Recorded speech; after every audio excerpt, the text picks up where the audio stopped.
Maqaan koo Gazaanii Taayeen jedhama. Kilabii bulchaa magaalaa Dambidolloo leenjisaadhaani. Tapha guyyaa har'aa gaggeeffame kana irratti Yuunivarsiitii Oromiyaa wajjin kan nuyi taphanne. Tapha jalqabne keessatti gara daqiiqaa 25-27 gidduutti kan goolii kan nuyi eegalle gashu.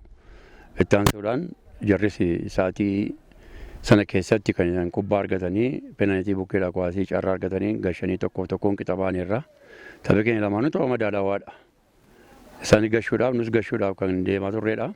Qabxii qoodannee baanee qabxiin keenya egaa taphootawwan hafan irratti hojjennee dhiyaachuudhaaf qabxii gaarii galmeessuudhaaf irratti hojjechuun nu barbaachisa waan ta'eef kanaaf taphattooti koos tapha gaarii taphataniiti kan isaan ba'an. Amma taphattooti kilabii kanaa hundumti isaanii miira injifannoo keessa kan isaan jiranii qabxiiwwan kanaan dura miisii goone kana keessa darbanii har'a qabxii sadii nu barbaachisa jenneeti irratti hojjenne kan nuyi dhufne jalqaba goolii sana gashineerra.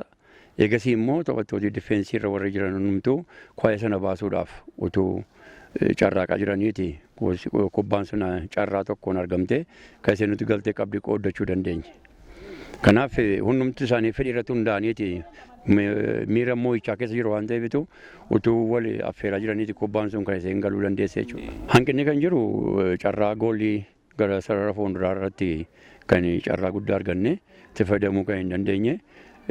Difeensii irratti fuulbaakii irratti ijoolleen keenya baay'ee gaariidha guyyaa har'aa kan isaan taphatanii gidduu irrattis immoo hanqinni tokko jira waan ta'eef isa sirreeffannee taphoottan arfannu fuuldura jiran kana qabxii gaarii galmeessuudhaaf yeroo guyyaa 2-3 boqonnaa qabna waan ta'eef kan irratti shaakala keenyaan bakka irratti ijoollee keenya leenjifannee qabxii gaarii galmeessuudhaaf immoo irratti hojjechuun irra jiraata waan ta'eef kanaaf cimnee dhiyaanna.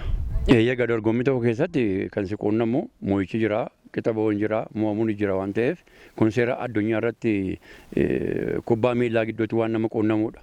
Kanaaf deeggartooti keenya ammayyuu taanaan taphootawwan hafan hundumasaa cimnee akka taphannuuf akka injifannuuf nu jajjabeessaa jiru waan ta'eef nus immoo jajjabina isaanii ergaa nu dabarsaa jiran sirriitti hundoofne kilabii kana qabxii gaariidhaan morkataa taanee darbuudhaaf sadarkaa lammaffaa ta'uu sadaffaa ta'uu gara sana siquudhaaf irratti hojjechuudhaaf immoo fedhii guddaa qabnaa ijoollee fedhii qabu.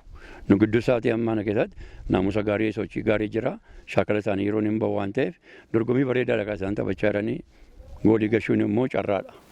Kanaaf sarara fuulduraa irratti hanqinoota qaban sana ijoollee keenya cimsannee gorfannee akka isaan goolii iskoorii nu godhanii gashaniif irratti hojjechuudhaaf qophii qabna.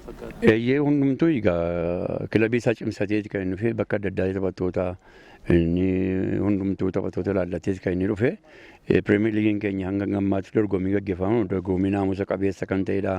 Tapha jaalala kan qabu kan nama hawwatudha waan ta'eef deeggartooti illee kilabii barbaadan naamusaan kan isaan deeggaraa jiranii. Pirimeer Liigiin kun akkasittiin jalqabuunsaa dorgommiidhaanis taanaan taphaanis taanaan naamusaanis taanaan kan namatti toludha sababa liigii olaanoo irraa gara caalmaatti dhufameera waan ta'eef kanaan gara fuulduraatti fufee baay'ee gaariidha.